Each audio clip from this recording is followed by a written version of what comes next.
नमस्कार दोस्तों, मैं संजय राजभर एडवोकेट, राष्ट्रीय महासचिव जनसंघर्ष मोर्चा। आज जिम्मेदार कौन न्यूज चैनल के माध्यम से मैं घोसी बाई इलेक्शन के संदर्भ में अपनी बात रखना चाहता हूं। साथियों, सर्वप्रथम घोसी की महान जनता को जो ऐतिहासिक जनादेश घोसी की जनता ने दिया है उसको तहे दिल से बधाई देना चाहता हूं, क्योंकि मैं भी जनसंघर्ष मोर्चा के राष्ट्रीय अध्यक्ष, समाजवादी पार्टी के राष्ट्रीय महासचिव, पूर्व कैबिनेट मंत्री, विधायक अकबरपुर अम्बेडकर नगर माननीय रामाचल राजभर जी के साथ घोसी में डोर टू डोर कैंपेन करने का जनसंघर्ष मोर्चा की पूर्वांचल की पूरी टीम ने काम किया। इसलिए मैं संघर्ष मोर्चा की पूरी टीम को भी बधाई देना चाहता हूं जो निर्णय आया है उस संदर्भ में। साथियों, इस घोसी के चुनाव के संदर्भ में मैं दो बातें कहना चाहता हूं कि ये घोसी बाई इलेक्शन मात्र एक चुनाव नहीं रहा है विधानसभा का, बल्कि एक बड़ा संदेश देश और प्रदेश की जनता को देने का काम घोसी की जनता ने किया है। घोसी की जनता ने यह बताने का काम किया है कि बहुत दिन तक अवसरवादी की राजनीति, दल बदल की राजनीति, फरेब की राजनीति, झूठ की राजनीति, मक्कारी की राजनीति और जनता को धोखा देने की राजनीति नहीं चल सकती है।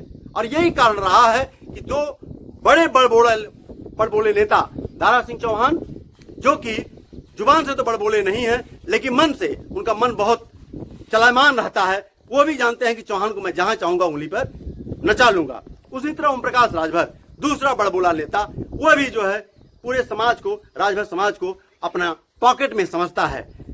घोसी की जनता ने इन दोनों बड़े बोले नेताओं को सबक सिखाने का काम किया है और बचा खुचा जो रह गया है वह उत्तर प्रदेश के मुख्यमंत्री योगी आदित्यनाथ जी इन दोनों को सबक सिखा देंगे। इसलिए कि इन दोनों का इतिहास रहा है कि ऐसा कोई सगा नहीं जिसको ठगा नहीं, और इन्होंने सबको चूना लगाने का काम किया है।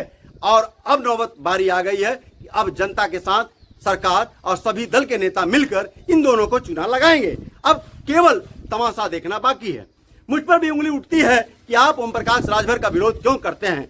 मैं उन लोगों से पूछना चाहता हूं कि 20 साल के राजनीतिक सामाजिक जीवन में आखिरस एक घटना कोई बता दीजिए या एक प्रमाण बता दीजिए कि ओम प्रकाश राजभर जी ने अपने बेटा बेटी परिवार के अलावा किसी भी राजभर के बेटा बेटी के लिए विधायक, सांसद, मंत्री, जिला पंचायत कुछ भी बनाने का प्रयास किया हो। आज 20 साल से उन्होंने राजभर समाज के युवाओं को झंडा डंडा बैनर थमाकर उनका शोषण किया, उनके भाग्य अच्छे खासे भविष्य का सपना दिखाकर कहीं न कहीं उनकी ऊर्जा को, उनकी जवानी को बर्बाद करने का काम किया और मालिक बनाने के चक्कर में मजदूर, मजबूर, बेसहारा, लाचार बना दिया कि वो अपने परिवार के भरण पोषण लायक भी नहीं रह गए।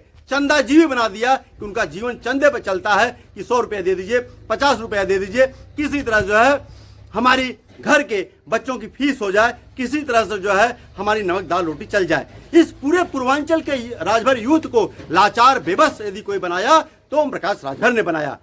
और दुर्भाग्य इतना है कि इस ओम प्रकाश राजभर ने मंच से कभी नहीं कहा, अरे राजभर के बेटों, तुम यदि पढ़ोगे तब जो डीएम कप्तान बनोगे, दरोगा सिपाही सीडीओ डीडीओ वीडियो बनोगे। ओम प्रकाश राजभर ने कभी नहीं कहा कि तुम जब रोजगार करोगे तब मालिक बनोगे। ओम प्रकाश राजभर ने कभी नहीं कहा कि अपनी बहन बेटियों से मजदूरी करवाना बंद कर दो। यदि तुम राजा कुल खानदान के हो तो हमारी बहन बेटियां पर्दे के अंदर रहेंगी। इसके लिए हाथ तोड़ मेहनत करो, परिश्रम करो और मालिक बनो, मजदूर नहीं।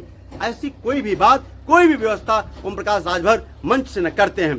कभी नहीं कहा कि जो भी बेटा बेटी अगर आईएएस पीसीएस की परीक्षा देना चाहता है, आगे बढ़ना चाहता है, तो पैसा आड़े नहीं आएगा, उसको हम चंदा ही लगाकर आगे बढ़ाने का काम करेंगे। जब ओम प्रकाश राजभर जी करोड़ों रुपए से चंदा लेकर रैली कर सकते हो, करोड़ों रुपए का हेरा फेरी टिकटों में कर सकते हो, अरे यार कम से कम कुछ पैसा लगा के किसी बेटा बेटी को कोचिंग में फाइनेंस करते, लेकिन ओम प्रकाश राजभर कुछ नहीं करते। और दुर्भाग्य तकलीफ तब होती है कि जब ओम प्रकाश राजभर ने ऐसी ट्रेनिंग युवाओं को दे दी है, जैसे आतंकवादी ट्रेनिंग देते हैं, ब्रेन वॉश किया है, कि जब यह कहा जाता है कि ओम प्रकाश राजभर दलित को गाली देते हैं, चमार को गाली देते हैं, यादव को गाली देते हैं, ठाकुर को गाली देते हैं, ब्राह्मण को गाली देते हैं, तब ये उनके ट्रेंड युवक सोशल में मीडिया में कहते हैं ओम प्रकाश राजभर जिंदाबाद। अर्थात अहिरे की बुद्धि 12 बजे खुली, ओम प्रकाश राजभर जिंदाबाद।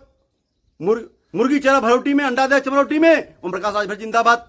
बाबा योगी आदित्यनाथ के भीख मंगवाई, गोरखपुर भेजब, ओम प्रकाश राजभर जिंदाबाद। मोदी अमित शाह के गंगा में डुबाई के मारब, ओम प्रकाश राजभर जिंदाबाद। अरे कहाँ इस युवक को भकाए हो यार, कितना इन लोगों को ट्रेनिंग दे रहे हो कि अपराधी बना दोगे, और ये जो ट्रेनिंग दे रहे हो सामाजिक भाईचारा के, तुम हत्यारे हो ओम प्रकाश राजभर। और बधाई इसलिए देना चाहता हूं कि ये तुम्हारे सारे षड्यंत्र का, सारे काले करतूतों पर आज जो है घोसी की जनता ने पर्दा डालने का काम किया है और सबक सिखाया है कि बेटा ओम प्रकाश राजभर अब अभी धृष्टा मत बनो, अब अभी समाज की नारा दे रहे हो तो राजभर समाज की बात करो, दलितों पिछड़ों की बात मत करो। कहते हो अम्बेडकरवादी हूं, जाके सामंतवादियों का, मनुवादियों का तलवा चाटते हो। तलवा क्यों चाट रहे हो, क्या मजबूरी है? तुम्हारे पास खाने के लिए नहीं है? नहीं खाने के लिए तो चंदा लगा के मैं गेहूं चावल दाल भिजवा देता हूं तुम्हारे घर।